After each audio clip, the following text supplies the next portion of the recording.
आचार्य कल्प पंडित टोडरमल जी द्वारा रचित मोक्ष मार्ग प्रकाशक अधिकार 7वां व्यवहार भाषिका प्रकरण। सम्यक ज्ञान का अन्यथा स्वरूप होने के बाद अब सम्यक चरित्र का अन्यथा रूप वो हम पढ़ रहे हैं।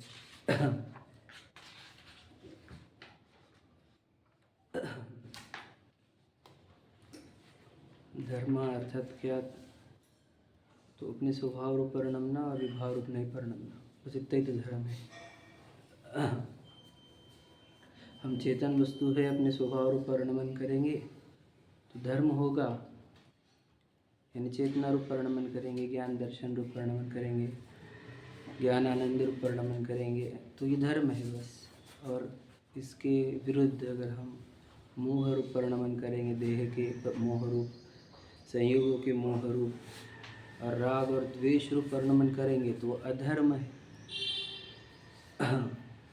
अब स्वभाव हमारा चेतना रूप है और चेतन वस्तु हो, इसका जब विश्वास होगा, इसका ज्ञान होगा, तो फिर हम उस रूप परिणमन करने के लिए प्रयत्नशील होंगे।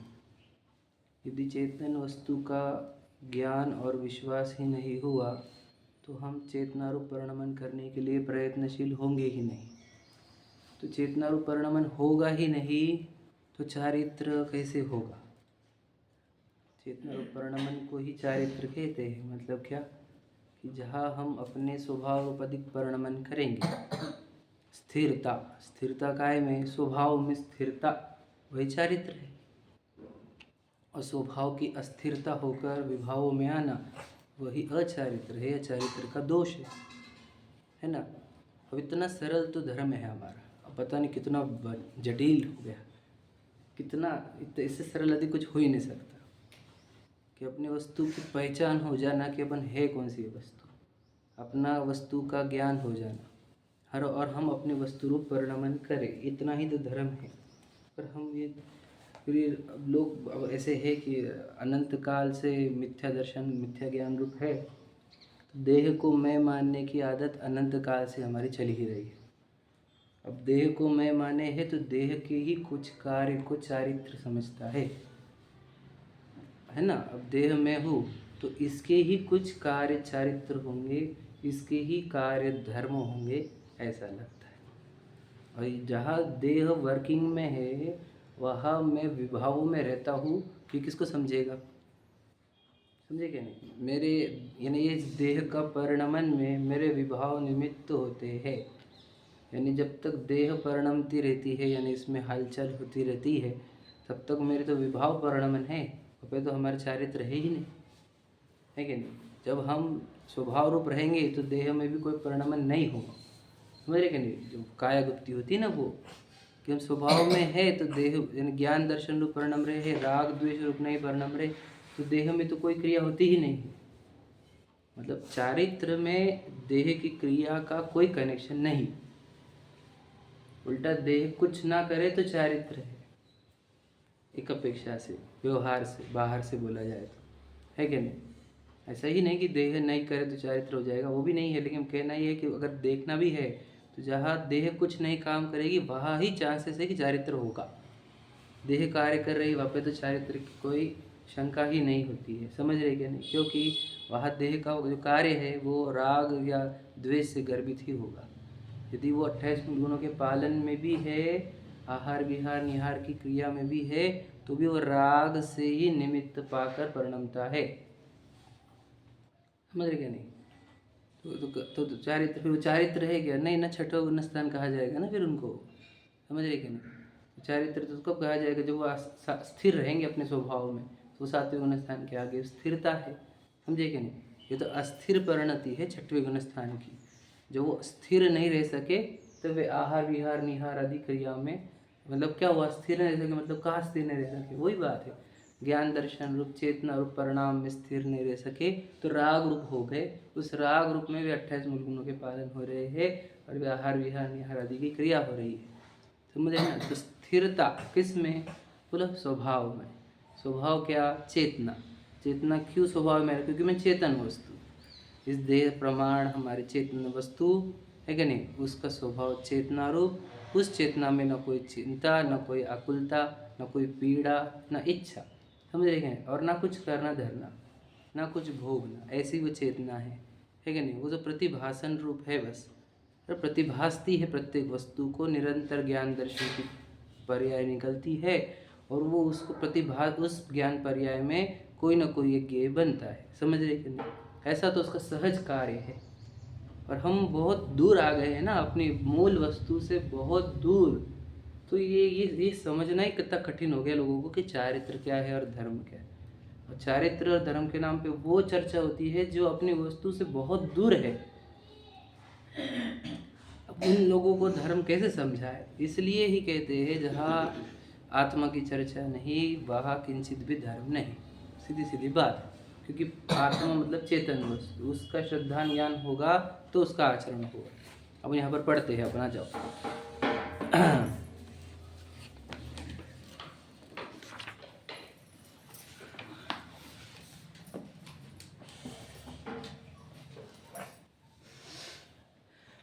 तथा इनके सम्यक चरित्र के अर्थ कैसी प्रवृत्ति होती है सो कहते हैं। देखो, बाह्य क्रिया पर तो दृष्टि है, बराबर है, और परिणाम सुधरने बिगड़ने का विचार नहीं है। तो सीधी सीधी बात क्या होगी, बाह्य क्रिया पर दृष्टि है का अर्थ क्या बताओ। इसका अर्थ ये कि बताओ देह की क्रिया में ही, चारित्र के नाम पर देह की क्रिया में संलग्न है, और चारित्र के नाम पर परिणामों का भी ख्याल नहीं है, ऐसा बोलो।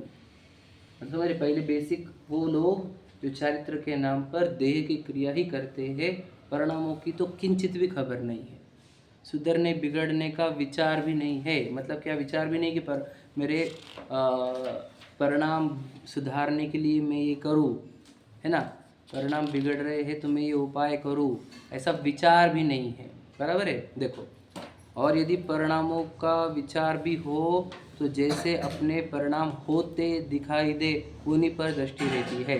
और यदि कोई परिणामों तक पहुंचा भी है, समझता है, पहले तो क्रिया वाले हैं, पहले क्रिया वालों को लिया, अब परिणाम। अगर यदि परिणामों का विचार भी करते हैं तो देखो जैसे अपने परिणाम होते दिखाई देते हैं, होते दिखाई देते का अर्थ क्या, वर्तमान परिणाम। वर्तमान परिणाम का अर्थ क्या कि अभी जो परिणाम चल रहे हैं वो तो उस पर दृष्टि रहती है। मतलब क्या कि अरे मेरे को अभी क्रोध चल रहा है, अरे मेरे को अहंकार चल रहा है, अरे छल कपट चल रहा है, समझ लीजिए, इन पे तो दृष्टि है। समझे कि नहीं। मतलब क्या, ये लेयर तक वो पहुंच गए हैं, क्रिया के लेवल के ऊपर परिणामों के लेयर पर पहुंच चुके हैं, ठीक है। परंतु उन परिणामों की परंपरा का विचार करने पर, अब परंपरा का अर्थ क्या होता है, एक दूसरे से कनेक्शन, या फिर हम कहें कि जॉइनिंग, कुछ तो भी कहाँ से तो भी उसका सोर्स चलते आया है कि नहीं। अखंड धारा पकड़ो अब, है ना। उन परिणामों की परंपरा का विचार करने पर अभिप्राय में जो वासना है उसका विचार नहीं करते। मतलब वापस पर अभिप्राय तक आ गए वे, अभिप्राय का ना क्या लिखा है, अभिप्राय में जो वासना, अभी वर्ड इंपॉर्टेंट है, अभिप्राय में वासना। ये अभिप्राय में वासना क्या होती है, इसको गहराई से समझना होगा, बहुत इंपॉर्टेंट पार्ट है ये। हम समझते नहीं है इसलिए बहुत मिस्टेक हो रही है हमारे से। देखो, हम क्या करें, हम सुधारना भी क्या चाहते हैं अपने अंदर, देह की क्रिया से। हम ये नहीं करेंगे, हम ये करेंगे, हम ये नहीं करेंगे, हम ये करेंगे, हम ये करेंगे, हम यहाँ तक ले लेते। तो ये तो कुछ नहीं, परिणाम पर, ये परिणाम नहीं करेंगे, ये परिणाम करेंगे, ये परिणाम नहीं करेंगे, ये परिणाम, इस टाइप से परिणामों का हो जाता है ना। और कह रहे अभिप्राय की वासना। अभी अभिप्राय की वासना क्या है कि ये अभिप्राय की वासना मिटाता ही नहीं है। मतलब क्या, देखो पहले अभिप्राय की वासना ये है कि मैं देह हूँ। अब ये वासना नहीं मिटी तो तुम आएगी बाकी कुछ भी काम के नहीं है, क्या नहीं।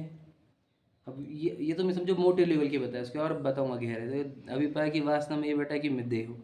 तो अब ये इसके ऊपर तो अब तुम कोई ना परिणामों को रोक सकते ना देह की क्रिया तुम्हारे। अब कोई भी तुम्हारा कौन से भी लेवल के परिणाम आ सकते हैं, अन्याय की भी, अन्याय की धन, अन्याय की स्त्री, सब की सब कुछ भी परिणाम आ सकते। क्यों, क्योंकि वासना में तो ये बेटा है कि मैं देह हूँ। निरंतर ये तो कभी खत्म होने जैसा ही अरे होता है ना। अरे वाह वाह, कैसे नहीं होगा। ये काहे के लिए पड़ जाती है मैं बताऊंगा आपको। बिल्कुल, जहाँ हमारे को सिद्ध किया जाता है कि ये मिट्टी का ढेला ये यहीं पे रह जाता है, ये हमारे साथ आता नहीं है। इसके एक एक परमाणु पुद्गल रूप है, मिट्टी रूप है, ये जड़ रूप है। एक ना आंखें, ना दांत, ना नाक, ना बाल, कुछ भी जानते नहीं है। इसमें जानने देखने वाला मैं हूँ। जब जिनमानी से पढ़कर चिंतन करके जब सिद्ध हो जाता है कि ये मिट्टी में नहीं हूँ, ये किंचित भी मैं नहीं हूँ, इसका बोलना चलना खाना पीना रहना सब कर्माधीन है कि नहीं। जब ये अंदर सिद्ध होता है तो ये अभिप्राय की वासना मिट जाती है कि मैं देह हूँ। और ये वासना मिटना, हाँ जब तक बाहर है तब तक तो यही है सब। नहीं, उसको ऐसे नहीं कि आपको ध्यान करने बैठना हो, चिंतन से ही होता है आपका इतना काम। तो क्या कि मैं चेतन वस्तु हूँ, समझे कि नहीं। अब खुद को अभी अभी विचार लो कि हो क्या मैं ये। तो हम बोले अगर आप ये हो तो अब मुझे तो आप ऐसे ही क्यों वैसे क्यों नहीं हो। कोई आपके हाथ में है क्या कि अब बूढ़े मत हो जाना, बीमार मत हो जाना, आपके हाथ में तो है नहीं है, कर्म के हाथ में। और ये बॉडी छोड़ने की नहीं ना, हमारे को छोड़ने की है क्या, नहीं कि छोड़ क्यों रहे। फिर वही बात हुई, कर्म करा रहे नहीं नहीं समझे आप, बॉडी के लेवल पर तो अपना बस नहीं चलता, वो कर्म के हाथ में है, बराबर है। तो फिर ये बॉडी हो गई पार्ट कर्मों की, समझे कि नहीं। जब ये सिद्ध हो जाएगा कि कर्मों का खेल है इसके ऊपर, तो फिर क्या हो जाता है, इधर की वासना टूटती है हमारी कि ये मैं हूँ। यार ये तो चक्कर ही उल्टा है, ये तो कर्म चला रहे इसको, ये तो मेरे हाथ में है ही नहीं इसका कुछ भी। क्या है हमारे बीच के हाथ का, गोरा करना हाथ में है कि बूढ़ा नहीं होने देना, कि बाल वाइट नहीं होने देना, झुर्रियाँ नहीं बढ़ने देना, बीमार नहीं होने देना, कुछ तो भी हमारे हाथ में है। 5 साल में हम 10 साल का बड़ा हो जाए, हम 25 साल में रुक जाए, आगे बढ़े ही नहीं, ऐसा कुछ तो भी हमारे हाथ में ही कैसा कुछ नहीं ना। तो भी जितना चिंतन करोगे इसके गहराई में उतरोगे तो आपको पता चलेगा अरे यार मैं तो किंचित भी देह नहीं। ये वास्तव टूटती है जिनवानी का अभ्यास करने से। और इसको अच्छे से देखो, ऑब्जर्व करके कहीं भी हाथ लगा के देखो, पूरी जड़ता ही जड़ता है, बस मिट्टी ही मिट्टी, लेकिन एक भी पार्ट जानता देखता नहीं। तो क्या तो ये जिनवानी के अभ्यास से और गहरे चिंतन से ये सिद्ध हो जाएगा आपको कि देह में नहीं। तो पहली वासना टूटती है, ये वासना टूटनी चाहिए पहले। अब दूसरा, अब ये वासना नहीं टूटेगी ना तो फिर क्या हो जाएगा कि बाकी की वासना की जो मैं चर्चा करने वाला हूँ आगे, वो आपकी टूटेगी ही नहीं। पहले ये वासना टूटनी चाहिए। अब दूसरी वासना क्या, कि मुझे पत्नी की आवश्यकता है, समझे कि नहीं, क्योंकि पत्नी से ही सुख मिलता है, मेरे को जो भी चाहिए वो मेरी पत्नी देती है, ऐसी वासना बैठी हुई है, समझे कि नहीं। घर से, घर पति पत्नी कर लो, घर की वासना, समझे कि नहीं, कि वस्त्र तो लगेंगे ही, है ना, तो बच्चा तो लगेगा ही, ठीक है नहीं। अब ऐसी सब वासना अभिप्राय में बैठी हुई है, समझे कि नहीं। भोग के बिना कैसे चलेगा, ठंडी हवा के बिना कैसे चलेगा, ये सब अंदर बैठा हुआ है, समझ रहे कि नहीं। अब ये वासना ये अभिप्राय के लेवल पर है, कि परिणामों के लेवल पर नहीं है। देखो फैन गर्मी हुई तो फैन लगाने का परिणाम आ ही जाता ना हमारे को, समझे कि नहीं। तो ये कहाँ से आता है, विचार करो। अभिप्राय में बैठा हुआ है कि मैं देह हूँ, कहाँ पे, समझे क्या नहीं। और फिर कहना क्या है कि अभिप्राय में ही हमारे बैठा हुआ है। फिर क्या कि देखो ये मुझे सताते हैं, ये हमेशा मेरा ना क्या सबके सामने मुझे गलत बोलते हैं, मुझे सताते हैं, मेरा लॉस करते हैं। अब ये हम अभिप्राय की वासना है।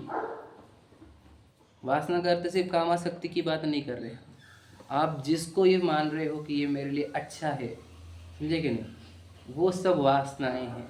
और जिसको मान रहे हो कि ये मेरे लिए बुरा है, वो सब वासनाएं हैं, समझे कि नहीं। अच्छा बुरे की मान्यता यानी इष्ट अनिष्ट की कल्पना, है ना, ये भ्रांति, यही वासना है। अब चेतन वस्तु के लिए कोई अच्छा और कोई बुरा है ही नहीं। अब ये कब होगा सिद्ध, जब हम चेतन वस्तु हो ये स्वीकारोगे तब, है कि नहीं। तो अब ये बोलता है कि मुझे क्रोध आ गया, तो क्रोध कहाँ से आया है, अनिष्ट बुद्धि की परंपरा से। वहाँ पर तूने बैठाया हुआ है कि ये मेरे साथ बुरा करता है, इसने मेरे साथ बुरा किया। अब हम कर्म सिद्धांत जितने सीखेंगे तो अभिप्राय क्लियर हो जाएगा कि कोई मेरा अच्छा बुरा करता नहीं, मेरे साथ जो हो रहा है मेरे कर्मों से हो रहा है। तो ये कर्म सिद्धांत पढ़ने पर अभिप्राय निर्मल होता है, क्या कि नहीं अच्छा बुरा कोई करता ही नहीं, जो अच्छा कर रहे हैं वो भी मेरे पुण्योदय है, और जो बुरा कर रहे हैं वे पापोदय है। तो ऐसी वासनाएं मिटती जाती है, समझे कि नहीं। तो अभिप्राय की वासना मिटानी थी, कि वो मिटाता नहीं, परिणामों को खेलता है, परिणामों में। सोचो हम क्या कहते हैं, सोर्स ऑफ, समझे कि नहीं, कषाय इस अभिप्राय, समझे कि नहीं। अभिप्राय में क्या बसा हुआ, अच्छा बुरा, समझे कि हमारे को एक व्यक्ति के प्रति परिणाम आ रहा है कि उसको देखो देखो देखो, अभिप्राय में बैठा हुआ है कि वो बहुत सुंदर है, ऐसा समझ लीजिए आप। गहराई से समझ ना आप बात को, मैं को एक एग्जाम्पल बता रहा हूँ आपको। वैसे ही क्या कि कार चाहिए चाहिए, ये परिणाम आ रहा है, क्यों, अभिप्राय में बैठा ये कार बहुत अच्छी है, रखेंगे तो बहुत बड़ा अपना स्टेटस हो जाएगा, इस टाइप का एग्जाम्पल बता रहा हूँ, हर जगह पे, समझे क्या नहीं। तो ये वर्तमान परिणाम के पीछे परंपरा से एक अभिप्राय बैठा हुआ है, हमारे को उस अभिप्राय तक पहुंचना होगा कि ये परिणाम आ कहाँ से रहा है, समझे कि नहीं। तो ये परिणाम आ रहा है अभिप्राय से, तो वो अभिप्राय की कोई लिखा पढ़ देखो, परंतु परिणामों की परंपरा का विचार करने पर अभिप्राय में जो वासना है उसका विचार नहीं करते। अभी अभिप्राय की वासना किसको समझ में आने वाली है ना, समझ रहे कि नहीं। अब ये बहुत लोग तो देह के लेवल पर ही खेल रहे, बोला ना मैंने, और कुछ लोग ऐसे हैं जो परिणामों को समझ पा रहे हैं। तो ये परिणामों का लेवल भी बहुत बेसिक लेवल है, उसके सूक्ष्मता से जाए पर अभिप्राय होता है एक अनुभव। और फल लगता है सो अभिप्राय में जो वासना है उसका लगता है। अब ध्यान से सुनना, मैं आपको बता रहा हूँ कि यदि मैं एग्जाम्पल गलत ले रहा हूँ, आप बुरा मत लगने देना। हमने याद रखना, कोई पराई स्त्री को भोग नहीं किया हमने, ठीक है, ध्यान सुनना।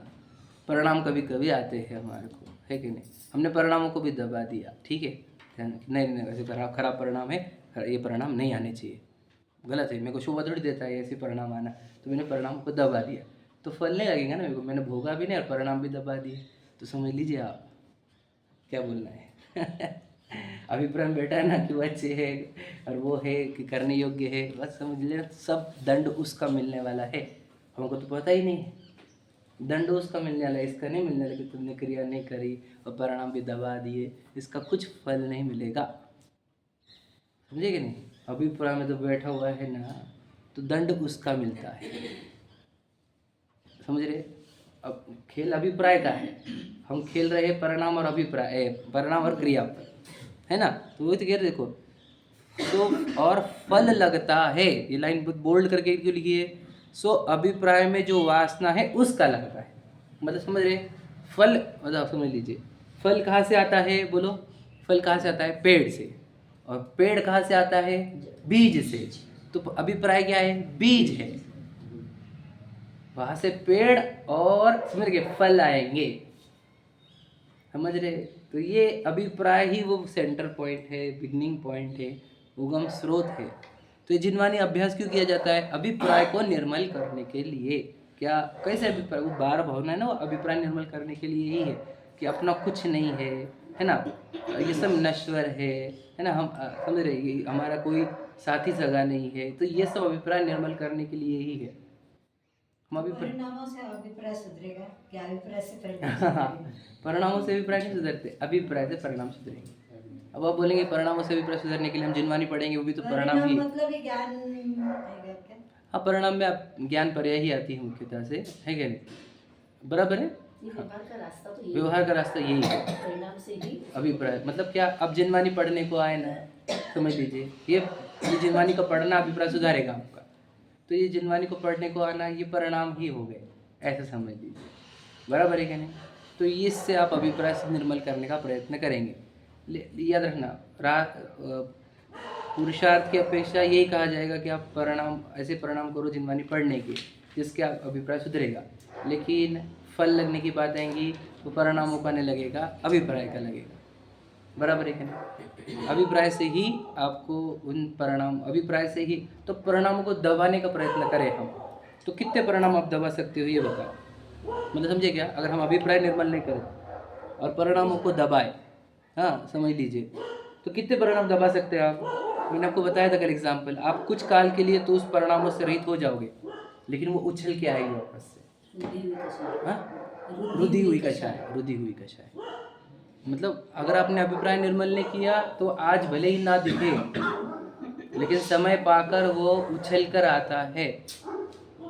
तो आपने यहाँ पे छोड़ा भी होगा पर स्त्री, है ना, समझ लीजिए यहाँ पे ब्रह्मचर्य अंगीकार किया, पुण्य प्राप्ति हो गई तो देवगति में तो उछल के आ गई कैसा है। तो अभिप्राय में से खत्म करना होगा आपको वासनाएं, समझे कि नहीं, नहीं तो कैसे होगा, समझ रहे कि नहीं। तो इसीलिए कह रहे कि हमको हमें अभिप्राय निर्मल करना होगा, है ना। वर्तमान परिणाम कम करके लोगों को दिखने लग जाता है कि देखो इसकी क्रिया भी नहीं है और इसके वर्तमान परिणाम भी नहीं, तो हम भी खुश हो जाते हैं इस बारे में, कि देखो मेरी क्रिया भी नहीं हो रही है, मेरा परिणाम भी नहीं हो रहा। अभिप्राय में क्या चल रहा है, अभी भी अच्छा बुरा चल रहा है अभिप्राय में। तो इसका अर्थ ये होता है कि हमने कभी काम पूरा किया नहीं, मतलब क्या, समय पाकर वो सब चीज़ें उछल के आएगी, है क्या नहीं। इसलिए निर्मल करो पर अभिप्राय को, है ना। देखो इसका विशेष व्याख्यान आगे करेंगे, वे तो कर ही नहीं पाए, है ना। वह स्वरूप भली भांति भाषित होगा, है क्या नहीं। तो अभिप्राय की वाली बात आती थी उनसे, हम पढ़ लेते थे, है ना। ऐसी पहचान के बिना बाह्य आचरण का ही उद्यम है। मतलब क्या, ना परिणामों की पहचान है, ना अभिप्राय की पहचान है, बाह्य आचरण का ही उद्यम है। मतलब क्या बोलो, आचरण का अर्थ क्या पकड़ रहा है वो समझ रहे कि नहीं? शरीर की क्रिया, ठीक है। अब आप बोलेंगे कि शरीर की क्रिया नहीं आचरण, तो फिर है क्या आचरण? तो बताया ना, अभिप्राय। अभिप्राय निर्मल होना मतलब क्या, कि मैं चेतन वस्तु हूँ, ये अभिप्राय का निर्मल होना है। समझे कि नहीं? मैं चेतना रूप हूँ, नहीं चेतन वस्तु हूँ, चेतना ही मेरा परिणाम है कि नहीं? जो मैंने स्टार्ट में बताया, यही तो हमारा ओरिजिनल अभिप्राय। ये तो वस्तु हूँ मैं, तो मैं चेतन वस्तु। इसका अर्थ क्या, कोई भी वस्तु मेरी नहीं। इसका अर्थ क्या, कोई भी वस्तु मेरे लिए अच्छी नहीं। इसका अर्थ क्या, कोई वस्तु मेरे लिए बुरी नहीं। मैं किसी का करता नहीं, मैं किसी को भोग सकता नहीं। ये हो गया पूरा अभिप्राय निर्मल। समझे कि नहीं? अब ये नहीं काम करेंगे तो अभी तो चारित्र मतलब यही था। फिर अब क्या चारित्र मतलब क्या, कि तुम चेतन वस्तु हो, चेतना तुम्हारा परिणाम है, तो चेतना परिणाम रूप परिणमन करो। क्यों राग द्वेष रूप परिणाम थे? समझे कि नहीं?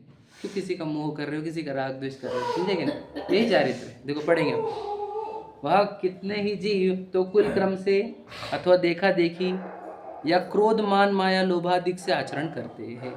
समझ रहे? उनके तो धर्म बुद्धि ही नहीं है, सम्यक चारित्र कहाँ से हो? देखो क्या लिखा है, कितने जीव ऐसे हैं जो कुल क्रम से ऐसे करते हैं। कुल क्रम से मतलब क्या, अपने पूर्वज ही करते आए। हमारे पापा ने दीक्षा ली थी, हमारे दादा ने दीक्षा ली थी, ऐसे भी होंगे कुछ हमारे, है ना। हमारे पूर्वज सब दीक्षा ही लेते आए हैं, हमने भी दीक्षा ली, समझ लीजिए। या हमारे पूर्वजों ने प्रतिमाएं ली थी, हमने भी प्रतिमाएं ली।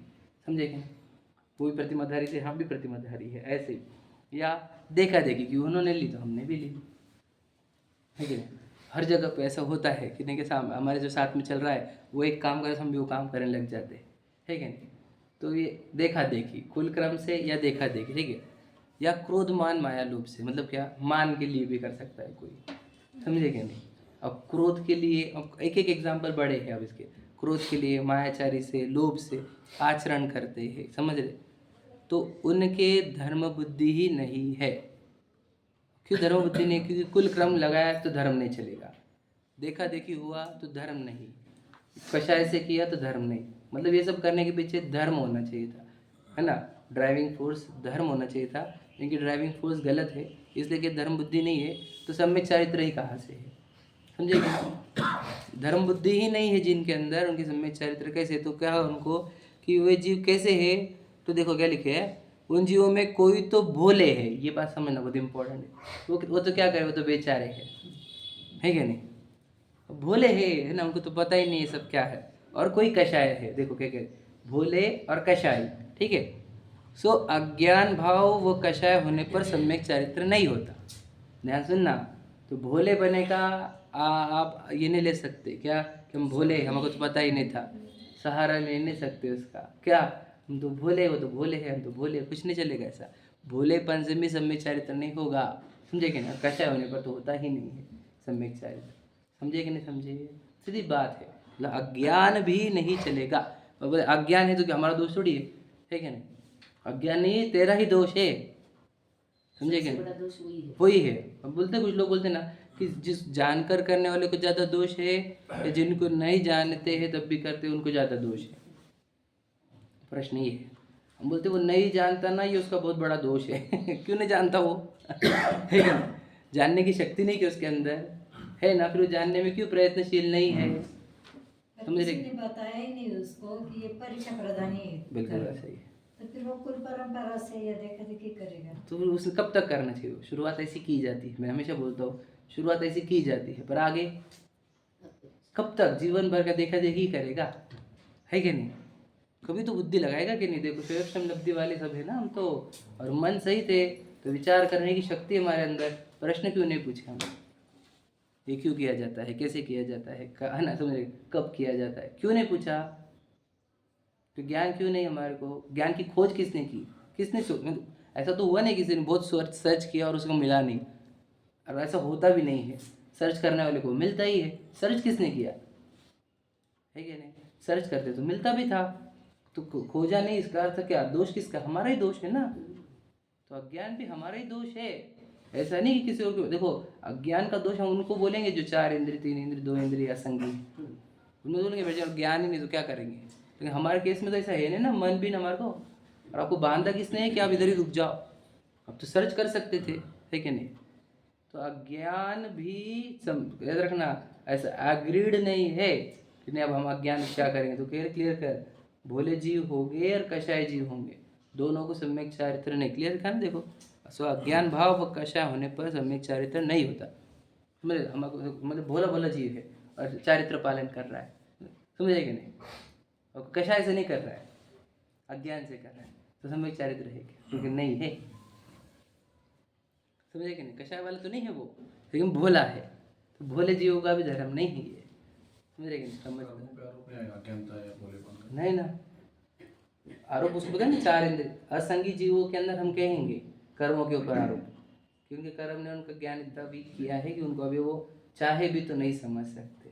लेकिन जिसको मन सहित है, जब मनुष्य है हमारे जैसा, है कि नहीं, तो उसको तो पूरा ज्ञान है ना, मन भी है उसको, है कि नहीं, विचार करने की शक्ति है, तो उसमें कर्मों का आरोप नहीं, उसमें हमारे ही रुचि का अभाव, हमारे ही जिज्ञासा का अभाव, समझे क्या नहीं। जानने की शक्ति यानी इच्छा ही नहीं हमारे को कि ये सच क्या है, गलत क्या है ना, ये जानने का हमारे अंदर क्यों नहीं जिज्ञासा खड़ी हुई, है कि नहीं। तो यहाँ पर कर्मों का आरोप नहीं, यहाँ पर हमारे ही अरुचि का और अजिज्ञासा का कारण है कि हमने क्यों नहीं जानने की कोशिश की, ठीक है। चलो, तथा कितने ही जीव ऐसा मानते हैं कि जानने में क्या है, ठीक है ना, कुछ करेंगे तो फल लगेगा ये तो सबसे कॉमन है ना, कुछ तो करना पड़ेगा ना, करे बिना कैसे क्या। तुम सिर्फ बोलते हो, करते नहीं हो, है क्या नहीं। सिर्फ बोलते बोलते बोलते करते कुछ नहीं, करते कुछ नहीं। अब बताओ क्या बोले अब उनको। अब सब छेड़ा लगे लाइन याद दे रहा हूँ उनको कि बोलो कि या बिन ज्ञान चरिता सम्यकता न लहे सो दर्शन धारो भव्य परिता। समझे, कहना क्या है कि ज्ञान और चारित्र भी सम्यक नहीं होते हैं सम्यक दर्शन के बिना। अब सम्यक दर्शन है विश्वास का नाम। विश्वास होगा कब? जिसका ज्ञान होगा। ज्ञान कब होगा? जिसकी चर्चा होगी, जिसका अभ्यास होगा, समझे क्या नहीं। अभी क्रम तो यही है, समझे क्या नहीं। अब बोलेंगे इससे क्या होता है, इससे क्या होता है, तुमको क्या पता इससे क्या क्या होता है, तुम नहीं करते ना, है क्या नहीं। इससे हमारा ज्ञान निर्मल होता है, समझे क्या नहीं। हमारे ज्ञान जिनवानी के अनुसार होता है, फिर हमारा चिंतन जिनवानी के अनुसार होता है, फिर हमारा ज्ञान वस्तु स्वरूप के अनुसार होता है, हमारा चिंतन वस्तु स्वरूप के अनुसार होता है, फिर हमारा वस्तु स्वरूप का ज्ञान होता है और वस्तु स्वरूप का विश्वास होता है। और विश्वास होने के बाद हमारा बोलो ज्ञान भी सम्यक, श्रद्धान भी सम्यक, और फिर हमारा आचरण भी वस्तु स्वरूप के अनुसार होगा। तो ये तो सब प्रक्रिया सही है, ठीक है ना। अब तुम बोलते हो कुछ तो भी करना पड़ेगा, तो कर क्या रहा है ये बता, क्या करना पड़ेगा। नहीं, कुछ तो भी नियम लेने पड़ेंगे, प्रतिज्ञा लेनी पड़ेगी प्रश्न से ना, कुछ तो भी ये करने पड़ेंगे, वो करने पड़ेंगे, तो होगा। ऐसे कैसे होगा, है क्या नहीं, बता। तो क्या क्यों लेता है? हम बोलते हैं तूने दीक्षा ली है ना, दीक्षा ली तो तू क्या करेगा, वो दीक्षा लेके करेगा क्या?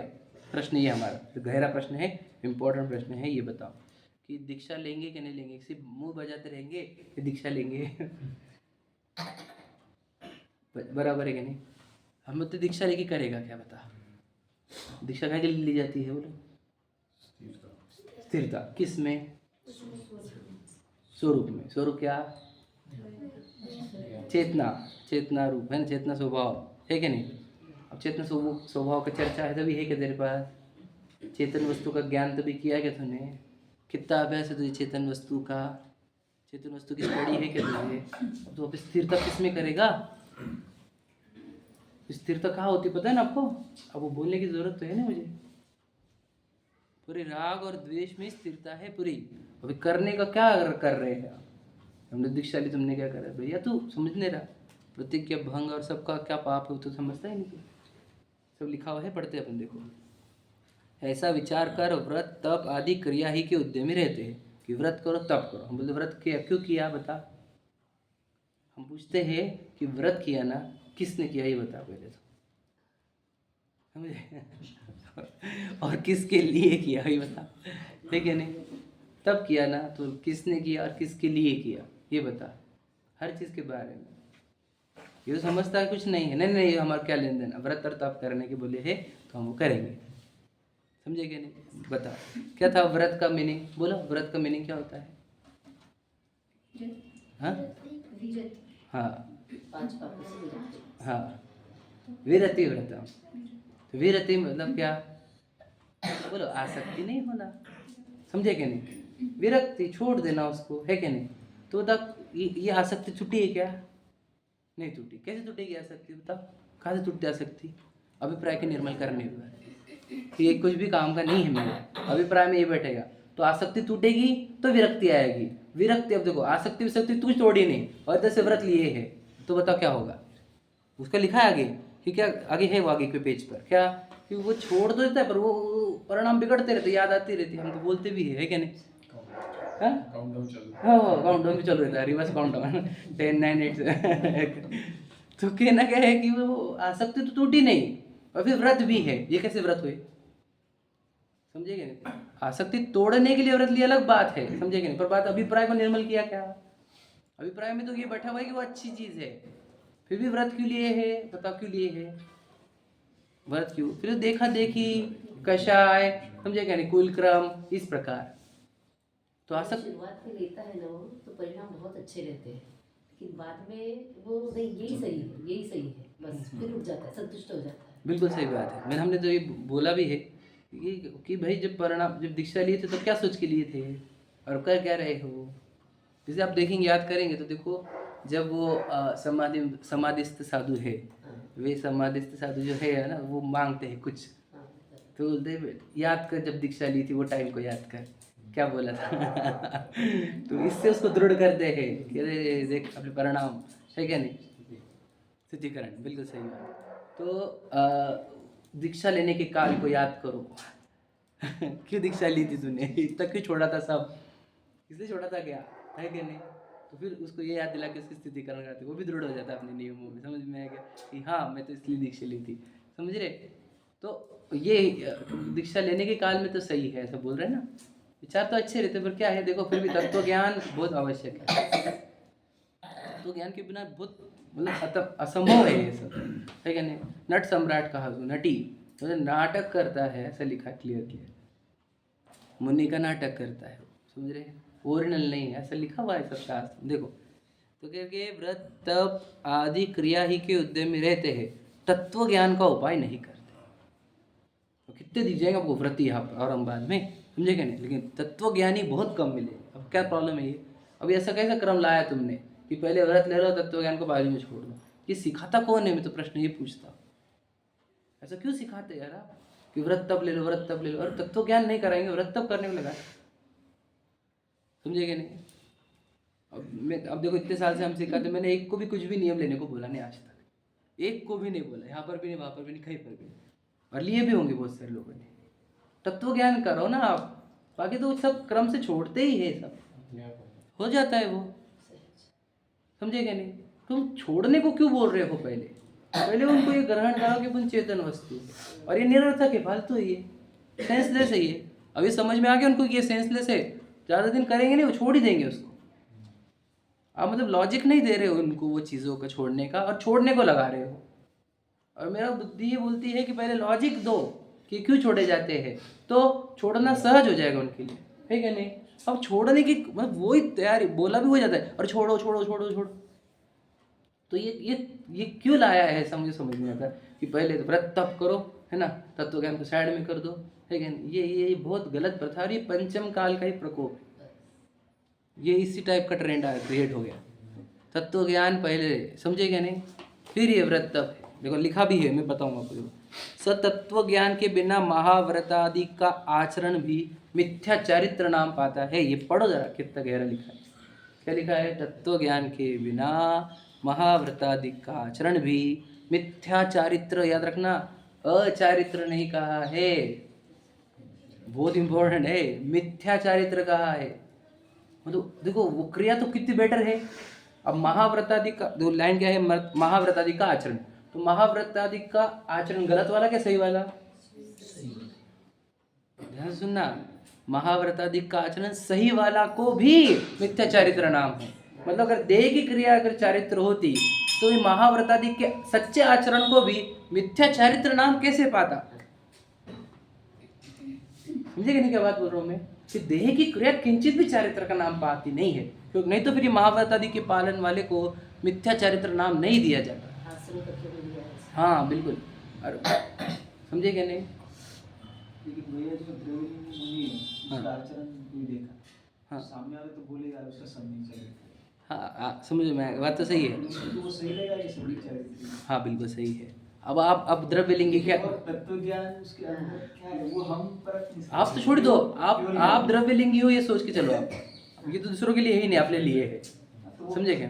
तत्व ज्ञान का वो हम अब आप समझ, खुद का समझना है आप लोगों को, दूसरों का छोड़ दो। अब खुद का देखो, तो खुद के अंदर क्या आपको ही समझना है कि जब तक मेरा तत्व ज्ञान नहीं होगा तब तक मेरी कोई भी क्रिया चारित्र को नाम नहीं प्राप्त करेगी। ये बात समझनी है हमारे तत्व। हाँ, तो तत्व ज्ञान के बिना महाव्रतादि का आचरण भी मिथ्या चारित्र नाम पाता है। ये लाइन उनको गहरी। संयमी जो बोलते हैं वो गलत है, असंयमी। अब वो हम बाहर, वो चरणानुयोग की शैली है। वो क्या बोलेगी, क्या नहीं बोलने का, उनको कैसा आचरण करने का उनके साथ, वो चरणानुयोग बोलेगा, है क्या नहीं?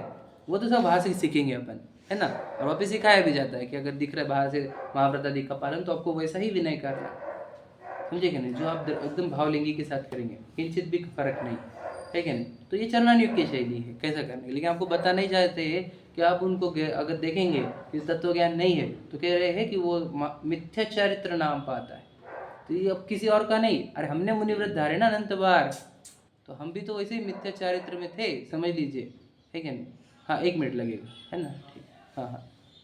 अब आप इधर इधर स्टूल पे बैठ जाइए, पेशेंट है, ठीक। काम है रुके, हाँ काम लिखा। अच्छा अच्छा, भैया तो स्टूल पे बैठ जाओ, स्टील के स्टूल पे। देखो तो क्या कह रहे हैं, सो तत्व ज्ञान के बिना महाव्रतादि का आचरण भी मिथ्या चारित्र ही नाम पाता है। और तत्व ज्ञान होने पर, अब ये देखो ये दोनों बात है, कुछ भी व्रताधिक नहीं है तथापि असंयत सम्यक दृष्टि नाम पाता है। अगर गुणस्थान की कैलकुलेशन करो तो पहला वाला और चौथा वाला, समझे कि नहीं? रत्नाकर शावकाचार्य की कौन तक अर्थात 36वीं क्या, 36वीं आती क्या, कौन 26वीं 36वीं स्थिति है मुझे, 36वीं है ना कि व्रत। हाँ हाँ वही, मतलब क्या कि वो गृहस्थ मोक्ष मार्गी है जो सम्यक दृष्टि, समझे क्या नहीं? और उसके कंपेयर किया मुनियों से जो सम्यक दृष्टि नहीं है, समझ रहे कहने क्या? तो कहना यह है कि ये तो आगे बढ़ गया, समझे क्या नहीं? जो तत्व ज्ञान करेगा वो तो आगे बढ़ जाता है, समझे? तो वो तो संयत सम्यक असंयत सम्यक दृष्टि बन गया, समझे क्या नहीं? और वो मिथ्या दृष्टि ही रह गया। अब गुण स्थान का मीनिंग ये होता है कि गुणों में किसने आगे, गुणों में कौन कहाँ पर है, बराबर है? तो ये तो गुण अधिक हो गया, चार वाले नंबर पर पहुंच गया और वे 1 नंबर पर ही है, समझ रहे कि नहीं? बताओ, देखो क्या लिखा है, तथापि देखो तथापि असंयत सम्यक दृष्टि नाम पाता है। इसलिए देखो बहुत इंपॉर्टेंट लाइन है, पहले तत्व ज्ञान का उपाय करना। समझ में आया? वापस से, पहले तत्व ज्ञान का उपाय करना, पश्चात कषाय घटाने के लिए बाह्य साधन करना। एकदम इम्पोर्टेंट लाइन, समझे क्या नहीं? बहुत से लोग कषाय घटाने के प्रयत्न चालू कर दिए कि घर छोड़ो, परिवार छोड़ो, ये छोड़ो, वो छोड़ो, वो छोड़ो। अब कषाय घटाने के प्रयत्न है, अब कषाय तो घटती नहीं उससे, उसकी समझे कि तत्व ज्ञान ही नहीं पता, वो जहाँ जाता है वहाँ कषाय करता है, समझे कि नहीं? तो कहना क्या है कि पहले तो तत्व ज्ञान करना है हमारे को, और फिर बाकी जितने भी नियम बताए हमने, अणुव्रत, महाव्रत, प्रतिमाएं, वे सब कषाय घटाने के साधन है, उससे कषाय घटती है, समझे क्या नहीं? अब इसे पता ही नहीं कि मैं चेतन वस्तु हूँ और मेरे अंदर राग द्वेष नाम की कषाय चलती है, समझे क्या नहीं? राग और द्वेष नाम की कषाय, मुझे राग घटाने के लिए कुछ प्रतिमाएं है, द्वेष घटाने के लिए कुछ प्रतिमाएं, इस टाइप का कुछ है वो, है ना? अणुव्रत, महाव्रत भी। तो ये इससे मेरे अंदर के वो सूक्ष्म कषाय भी नाश होती है, उसके लिए ये महाव्रतों का और अणुव्रतों का आचरण पालन करना है। तो ये उसके अंदर के वो विकारी परिणाम को दूर करने के लिए वो उन प्रतिमाओं का, अणुव्रतों का, महाव्रतों का पालन करता है। लेकिन वो तब होगा जब तत्व ज्ञान होने पर मैं चेतन वस्तु हूँ इस बात का विश्वास होगा तब। यदि मुझे चेतन वस्तु हूँ इस बात का विश्वास नहीं है तो मैं अणुव्रत, महाव्रतों का करूँगा क्या? समझेगा क्या बोला भैया? ये बहुत बड़ा प्रश्न था आपका भी और बहुत जनों का है, मेरा भी था यही प्रश्न। क्या दीक्षा ली तो गड़बड़ क्या है, क्या प्रॉब्लम? दीक्षा तो ली ना, तो अच्छा कहा, हाँ इतना तो अच्छा हुआ। हाँ अरे आप समझे नहीं कि तुमने अनंत बार धारण करी है ये दीक्षा है, समझे कि नहीं? तो दीक्षा हमने अनंत बार धारण कर ली तो गड़बड़ क्या रहेगी? तो ये वो पे निज आत्म ज्ञान बिना, तो निज आत्म ज्ञान मतलब क्या? तत्व ज्ञान बिना। तो तत्व ज्ञान मतलब पहले विचार करो कि मैं वस्तु कौन हूँ। तो मैं वस्तु कौन हूँ? चेतना। चेतन वस्तु हूँ, चेतना मेरा परिणाम है। तो मेरे अंदर फॉल्ट क्या है? राग द्वेष, मेरे मोह राग द्वेष मेरे फॉल्ट है। तो अब क्या करो? इन मोह राग द्वेष का नाश करने के लिए विश्वास हो गया कि मैं चेतन वस्तु हूँ, तो मोह का नाश हुआ, है ना? अब राग द्वेष अभी भी है मेरे अंदर बहुत सारे, तो अभी राग द्वेष का नाश करने के लिए ये लिखा है ना सब, अणुव्रतों का पालन, श्रावकाचार का पालन, है ना, महाव्रतों का पालन, ये राग द्वेष घटाने के लिए ही है। अब इसके द्वारा राग द्वेष घटाते जा, पूर्ण राग का अभाव कर, भगवान बन जा। सीधी सीधी तो बात है, बताओ कठिन क्या है इसकी? एकदम लॉजिकल है कि नहीं है? अब ये लॉजिक, ये क्रम फॉलो नहीं किया जा रहा है, आड़े टेढ़े कुछ भी घिसाए जा रहे हैं। वो उससे ही सब बिगड़ रहा है पूरा, जो हमारे जैन धर्म बिगड़ा वो ऐसी इसी के तत्व ज्ञान को पूरा जीरो कर दिया आजकल, समझे कि नहीं? अभी मैं एक वीडियो देख कर आया हूँ जिसमें एक बोली चली थी 101 करोड़ की बोली गई, 101 करोड़ की वीडियो भेजूंगा। बोले लोग 101 करोड़ की बोली, देखना आप वीडियो। तो जबलपुर में हुई श्वेतांबर लोगों के इसमें, ठीक है? हाँ आएगा आपको वीडियो। हाँ मतलब देखो 101 करोड़ की बोली, मतलब इतना पैसा आज भी दिया जा रहा है, दिया जाता है कितने सालों से, लेकिन एक भी पैसा मतलब जैनों नया जैन बनाने के लिए खर्च नहीं हो रहा, जैनों को जैन टिकाने के लिए खर्च नहीं हो रहा, तत्व ज्ञान के लिए नहीं हो रहा, बस यही चीज़ें बाकी की चीज़ों में ही जा रहा है। एक एक दीक्षा में 100 करोड़ खर्च होते हैं आजकल, श्वेतांबरों में, दिगंबरों में, तो उसमें भी कितने परसेंटेज किसके हैं, किसके परसेंटेज कितने, पता ही नहीं आपको होता क्या है। तो जैनों को जैन टिकाने के लिए और अजैनों को जैन बनाने के लिए तो एक पैसा भी खर्च नहीं हो रहा। तत्व ज्ञान के लिए तो बिल्कुल समर्पित नहीं हमारा समाज, तत्व ज्ञान से रहित होते जा रहा है, बिल्कुल रहित। इसलिए तत्व ज्ञान की आवश्यकता अत्यंत है कि नहीं? और तत्व ज्ञान के बिना कुछ भी सार्थक नहीं है। इसलिए तत्व ज्ञान का पुरुषार्थ हम कर, अब लगता होगा मैं क्या कर रहा हूँ, हम तो कोई दीक्षा ले रहे, भैया आप तत्व ज्ञान कर रहे हो, याद रखना आपका भी निकट काल में कार्य हो जाएगा, डरना नहीं इसका। तत्व ज्ञान गहराई से करो, अपने आप को पहचानो मैं कौन, हो जाएगा काम, है ना? चलो।